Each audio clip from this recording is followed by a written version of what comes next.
Was so bang dat die kakjes mij zal vangen, ver oor die zeeweg sneeuw. Toe vlug ik naar die kant van die Oppingtonse zand, daaronder bij de grote rivier. O, bring mij terug naar die oude Transvaal. Hi guys, just sitting out the back here. The blinds down. It's quite a warm, sort of late autumn day. Your old friend Jerry Cott. We're still discussing the bushveld Carbineers, and today we're going to get to one of the big events of their short time of existence. This is the event that tippled them over the edge, the death of Captain Hunt. So up until now we've sort of seen Captain Taylor using them as his sort of private hit squad, and they've been giving some of those Boers a hard time executing them. They don't want to take in prisoners. They're stealing their cattle and their gold and that sort of thing, but we're going to see an event that where the Boers strike back and absolutely tips one in particular, Harry Morant, over the edge. So up until now we haven't really heard much about Morant. We've heard of Peter Hancock. He seems to be one of the sort of hit men. He's the man you go to when you want a job done. Last time we heard about the death of Van Buren, the Afrikaans joiner.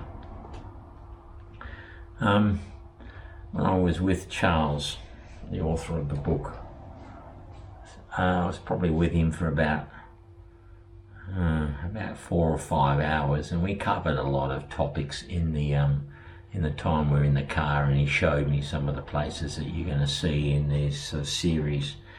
I remember him pointing sort of far off in the distance, saying that the farmhouse, the Viljoen farmhouse where Captain Hunt was killed, was sort of in that direction. He said it's a bit dangerous to go out there now, but he knew it.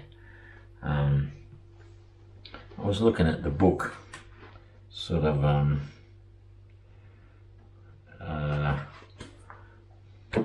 as I've been going through the book. I didn't really read it when I was over there, but he talks about the tour that you can take. He calls it the Skirmishers Tour, and he does say the second part of the tour takes place in the Muketsi Valley. Visit the graves of the Grobler boys and the refurbished grave of Captain Percy Hunt up at the old Medingen mission station. High above the valley on the farm Ravenshill is the burial place of Frank Eland.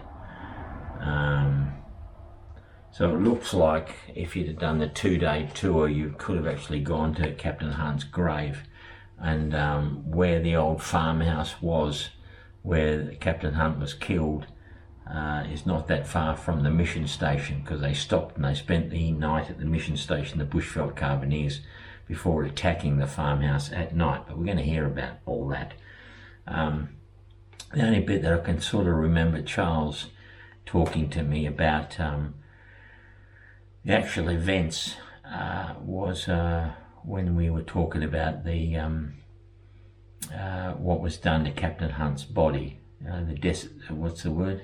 desecration of Captain Hunt's body after the firefight at the farm that night. That's what upset Morant, seemingly, was what they'd done to Hunt's body after he was killed, or even while he was still alive. So Charles has got a theory on that. Now, of interest is when I got to the Lalapanzi Hotel, when I first booked in, I noticed I was assigned to Captain Hunt's room, and asking Bridget at the reception desk, I asked her, is there anything in Captain Hunt's room that's sort of related to him? And she said, no, not really, it's just called that. So later on, when I went for a walk around the grounds of the Lalapanzi Hotel, I did make a beeline to the Captain Hunt room, and it was like a conference centre. They had like a little room set up. I think it was thatched or something, and they had, you could put on a talk or a conference in this little room. That was the only sort of link to Captain Hunt. Bridget, what is the Captain Hunt boardroom? Is that for conventions or something? Oui. Well, at the front you've got a sign that says Captain Hunt Oh, it's just our conferencing. It's where you have your conferences. No. It's got any relation to Captain Hunt? No. Okay, thank you.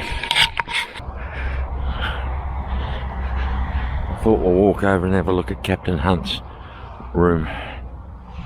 Look at that. Yeah, don't know.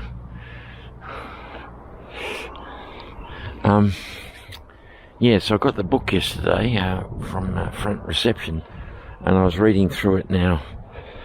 If you've seen Breaker Morant, and this is the book verifies that as well. The Breaker lost his nut over the death of Captain Hunt, who was his brother-in-law, but the night before Harry Morant's execution, he wrote a letter to a priest or something telling him how Captain Hunt was the kindest man or the sweetest man on the planet. To the Reverend Canon Fisher, Pretoria. The night before we shot the Boers who killed and mutilated our friend, the best mate I had on earth, signed Harry Harbord Morant and Peter Joseph Hancock. And it was the death and mutilation of Captain Hunt that sent Harry over the edge. Now the book, written by the South African, oh, here it is here. It's of course going to be locked up. And established 1947. It's been here a long time. There's absolutely nothing in there, just a thatched roof and a whiteboard. They love conventions, these people. We'll walk around a little bit. Interesting plant, isn't it? Hey? So what had happened was they captured a Boer, or they had a Boer. Some Boers helped and worked with the British, and they had this Boer who told them where they could capture, I think it was Viljoen, and they went out to this farmhouse, and they were basically bushwhacked. The Boers opened fire on Captain Hunt and a couple of the other Australians as they approached the farmhouse, which was supposed to be undefended. Captain Hunt was killed, so was another sergeant or lieutenant from the Australians, the Carbineers, and when Harry went to retrieve the body, Captain Hunt had been badly mutilated. Now, he'd been stomped on in the face. I don't think any body parts had been cut off, but he was mutilated. And this sent the Breaker into a rage. Now, in the book, the Boers also claim that one of their men who was killed at the exchange was also left there, and when they collected him the next day, he was also mutilated. So they surmise that perhaps it was witch doctors came and took body parts off the white men. Remember, these white men were warriors, and that meant something to the witch doctors, their uniforms, their shiny buttons and all that. So perhaps it wasn't the Boers who mutilated Captain Hunt. So it's going to be quite a long story. Maybe we'll do it in one episode. Maybe it'll be two parts, but I'll try and get through it. So it's another cracking story. So all you bushveld Carbineers out there, saddle up. You know the drill now. Get your riding boots on. Put on your British khaki, and let's ride out to the Spelonken and hear about the death of Captain Hunt. Lieutenant Morant ordered a force to return immediately to Viljoen's farmhouse. Yes, sir. He didn't even let us have a feed. Buzz! Buzz!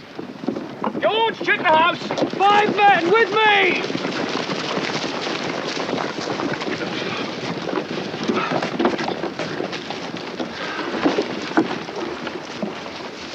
Is it Hunt? What's left of him?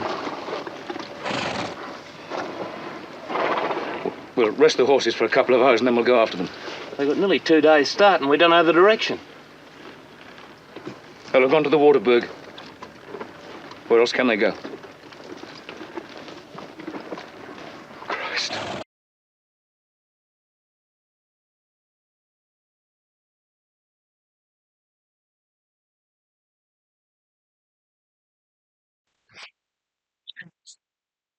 So the events leading up to the death of Captain Hunt in August of 1901 can be traced back to a trip that Captain Taylor and Lieutenant Hancock took about 90 kilometres to the east of the fort, Fort Edward that is.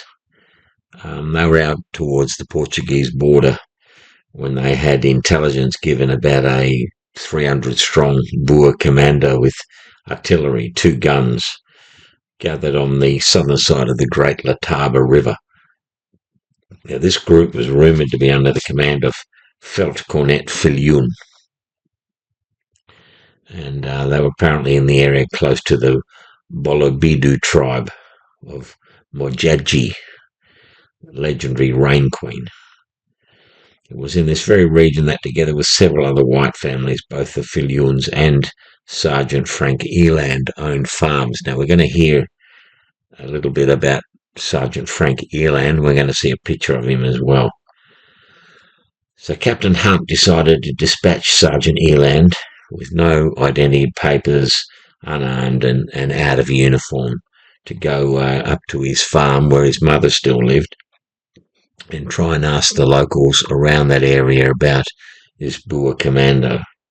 That would have meant talking to the local farmers and to the African tribesmen.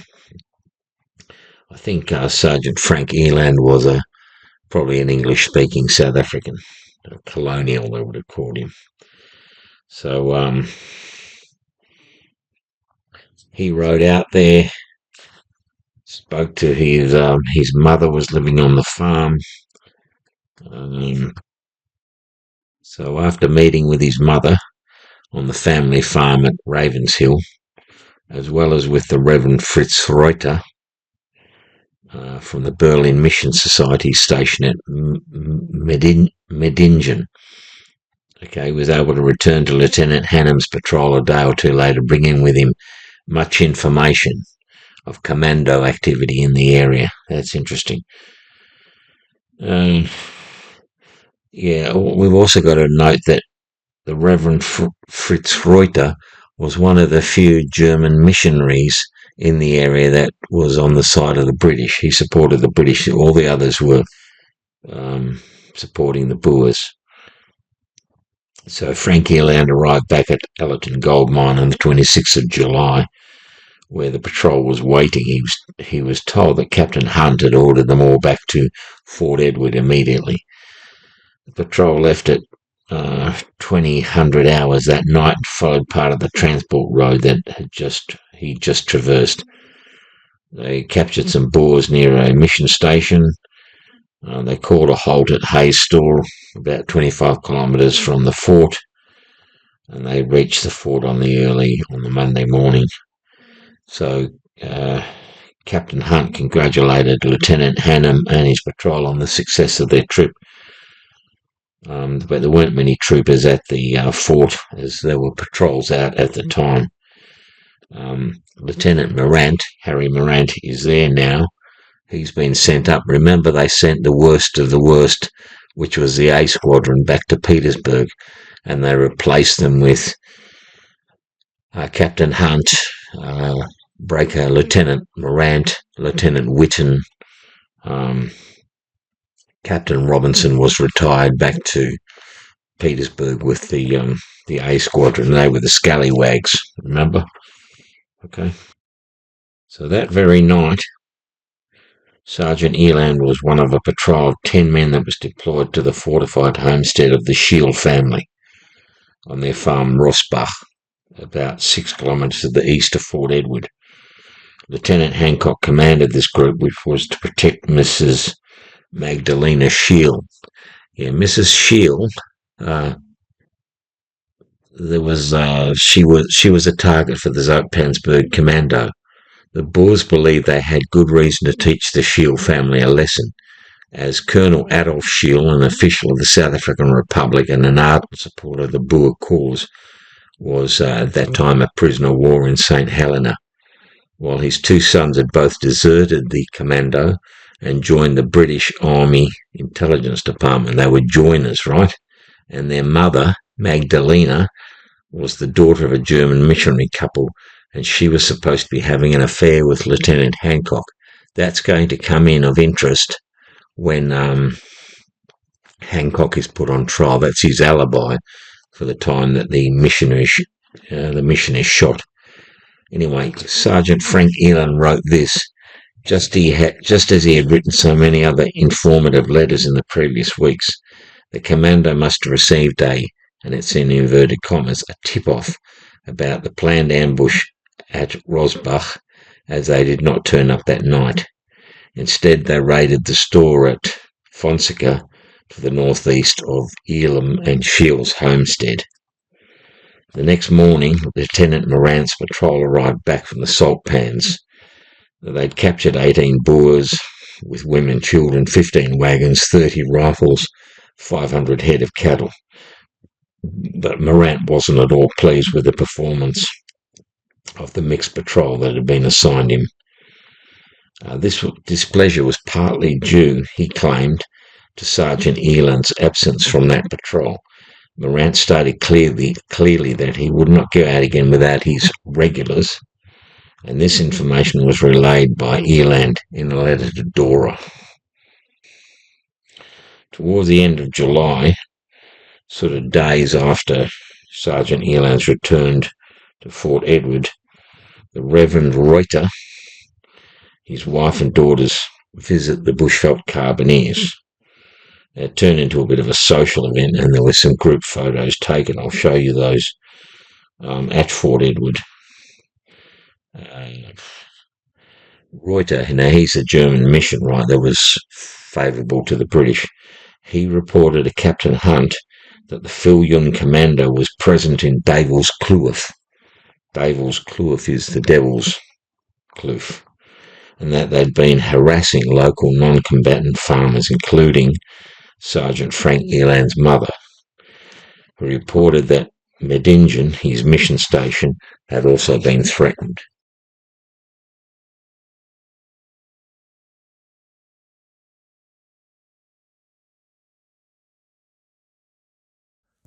So Captain Percy Frederick Hunt was born on the 28th of May 1873 in Pau, in France. He joined the British Army on the 2nd of July 1894, received a commission in the York and Lancaster Regiment. On the 9th of December 1894, he transferred to the 13th Hussars as a second lieutenant. Less than 2 years later, Hunt resigned his commission. According to the South African historian Arthur Davey, during the South African War, his service was with irregular units. In his first tour of duty with French scouts, after the occupation of Pretoria in June 1900, he was one of several officers on the staff of the military governor who undertook civil duties, his own assignment being that of a marriage officer. After a holiday in England, he returned to the war theatre and was re-engaged in the newly established South African Mounted Irregular Force with effect on June 1901. He was promoted to captaincy in the Bushveld Carbineers. His friendship with Harry Morant. Hunt and Morant are likely to have met in Pretoria sometime between July and November of 1900, just after Morant's service in the South African Mounted Rifles had been completed. They developed a friendship over time, and eventually Hunt invited Morant to join the recently formed Bushveld Carbineers in April of 1901. Now, in the movie, they seem to imply that they're brother-in-laws. And in fact, we see them together in England, where Morant sings for them.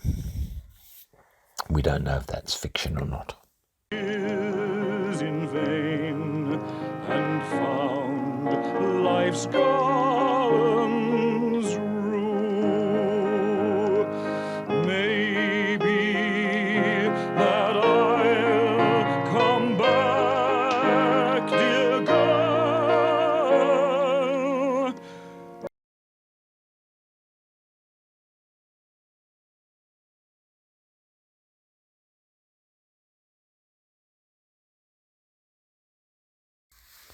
So I didn't realise, and you don't see it in the film, that when they assaulted the farmhouse of Viljoen, they had the wujadji warriors with them. I hope I'm pronouncing that correctly. You don't see that, but there could have been a couple of hundred of these wujadjis with the Carbineers. I think there was 14 Carbineers in the party to assault the farmhouse. Something that the British had started to do was to use the local Africans to terrorise the Boers. So not only were they burning the farms down, but they had gangs of roaming Africans terrorising the women and the civilians to bring the fighting men in. They wanted to end the war, and they were using the local wujadjis. It says here, the wujadji men were armed with spears, machetes, clubs, pistols, and even a quantity of large bore elephant guns purchased from the Portuguese, which discharged, amongst other projectiles, pieces of cast iron pot legs and assorted bits of iron. Wow, you don't want to be in front of one of them. But anyway, let's not get too far ahead of ourselves. So what's happened here is Lieutenant George Ramsdale Whitten, on the 4th of August 1901, he's ridden up with 20 men from Petersburg, and he's met Lieutenant Hannum a few kilometres west of Fort Edward, near Mulliscope, and they're going to escort Whitten and the 20 men to Fort Edward, and that's when he's going to meet Breaker Morant, and he's going to meet Peter Hancock.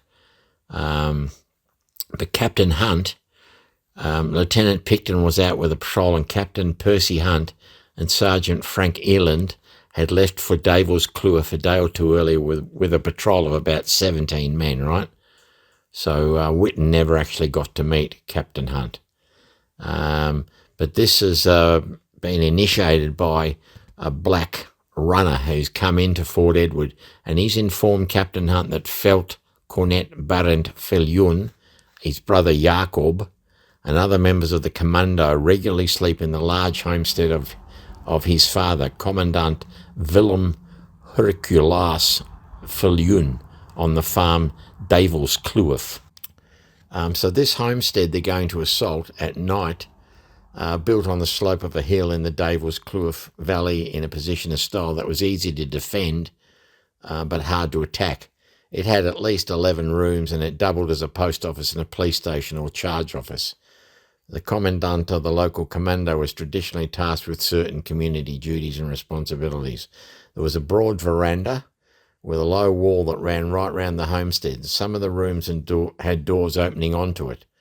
2 sets of wide stairs led up from the terraced front garden to the veranda, and the view down the Makutsi Valley from the house was quite breathtaking.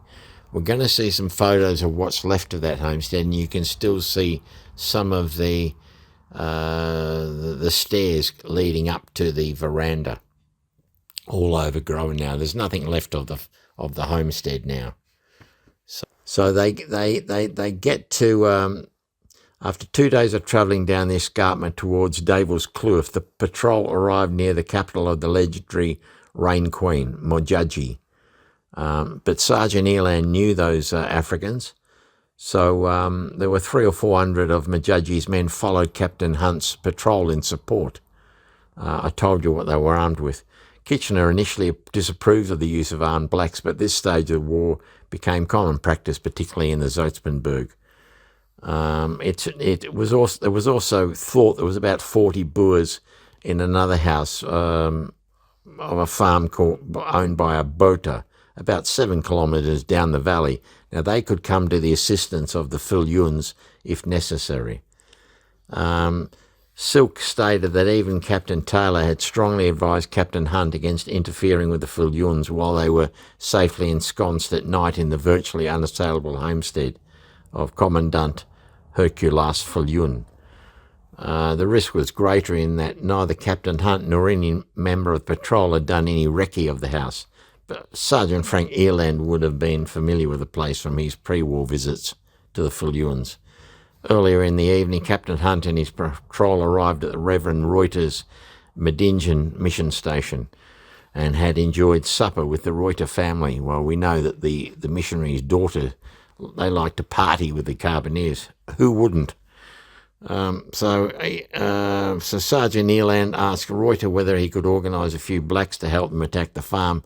God, they've already got a couple of hundred. How many do they want? But no, the Reverend's not into that. He doesn't want to get involved in violence and killing. All right, so they set out. It was bright moonlight when they approached the house. Now I'm going to show you the footage from the film, and I'm going to read you the description of what happened. But basically, they surrounded the house. One guy took about 50 of the Medingis with him, one side of the house, and another one took like another 50 or 100 Bedingis as well to get to the back. Oh, okay, so they left Reuters at about 11:30 p.m. and Viljoen's was about 6 miles away. Reuters warned us to be careful as the house was unassailable. It was on a rocky kloof, and although only 15 Boers were at the main homestead, there were 40 at Boter's farm, 4 miles away. So Captain Hunt had a presentiment that all would not end well. He told the 4 sergeants, Eland, Gray, Alderman, Robinson, if he was shot to get out of the kloof before daylight. So Shields, that's Frank Shields, took a gang of Medingis on the hill to the rear of the house. When we got within a mile of the house, we left our horses on. Getting within 200 yards of the house, I saw Hunt for the last time alive. He told me to take 50 Medingis, I'm using a nicer word than what they use, up along the road and go within 50 yards of the house and wait until I heard a shot and then rush the house with the Medingis, right? So we'll put on the footage from the movie and then I'll read what happens, what goes down. Captain Hunt and Sergeant Eland advanced on the house, and through a window, Hunt demanded that the occupants surrender.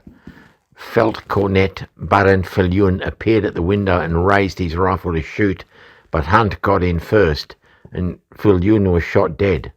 Hunt also shot the Veldkornet's brother, Jaapie Hans Viljoen, before himself receiving a bullet to the chest. Both of the Viljoens had apparently been shot in the head. Sergeant Eland kept firing and later attempted to recover Hunt's body when he too was killed, the wound being somewhere between the groin and the shoulder, depending on the source. Silk, who meanwhile had obeyed Captain Hunt's order, was, quote, within plain sight of the house, just left of the stables when the signal was fired. It was immediately answered by a volley from the house. They knew we were coming, and I shouted to the Medingis, Fika, which means come. But the sods went the opposite way, except one old man, an Induna, who stopped by my side until we were seen from the house and a volley was fired at us.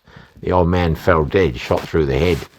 A few bullets came in close proximity to my head, too close for comfort. I could feel the breeze from them. I could not see any of our chaps going to the house, and I was too well educated to go there myself, so I went back into the ditch and waited. There was no sign of our fellows at all, and the damn Medingis were firing pot legs, bolts, nuts, and various other missiles all over the place. So I went round towards the front of the house to see what the others were doing. The first one I found was Robinson, nearly dead with fright. He told me that Captain Hunt was dead. We started a search and we found all but Hunt, Eland, Gray and Petrie and 3 others. We waited until 3 o'clock and kept firing at the house. Then I was sent to bring up the horses. On the way back I saw a man sitting on the roadside with a rifle. I fired at him and he fell over with fright. On approaching I found it to be one of our fellows, who was thought to be lost. Getting to the horses I found 2 others who had cleared back when the shots were first fired. We were just starting towards the house with the horses when we met the party returning with Gray and Petrie. We all returned to look for Hunt and Elands, and his Medingis were shooting from the rear of the house. We could not find them, so as day was breaking, we went back to Reuters with heavy hearts, for Hunt and Eland were well liked, especially Eland. We got to Reuters at about 3 a.m. and turned in as we'd had no sleep the night before. This is Trooper Yates' description of the events with the Boers that night. Johnny Boer was too fly for us. We had to retire. They were 3 to 1 of us. We lost our captain and our sergeant major was killed afterwards. I didn't know what to do. Bullets were whistling like hail. However, I lay down behind an anthill. After about 2 hours, the firing ceased and I got up and was beating a retreat up a kopje when I walked into 5 of them.